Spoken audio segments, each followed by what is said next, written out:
Nemo. Straddling the great divide between women and the men-only exclusive and mysterious world of masquerades are the Nemos. Women who by virtue of their birth and chi-assigned gender were previously forbidden access to the world of spirits, and their intricate rituals are now by privilege of age and or social status granted access into that same world.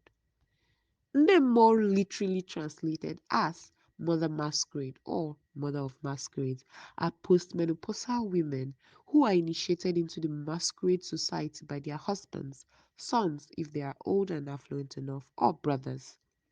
They are the few women in the society who, by virtue of their initiation, can bravely stand before a mask and exchange salutations and greetings, verbal or physical, with the said masquerade without cowering as women are wont to do in the face of the spirits incarnate.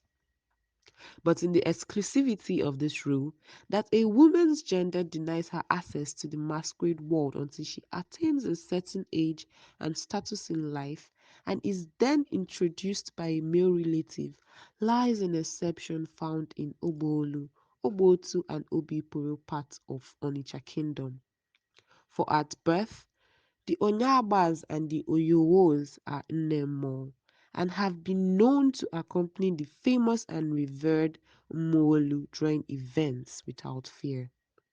To what do we owe this exception, and how does this explain the divide in the various nations that made up Onitsha Donidu?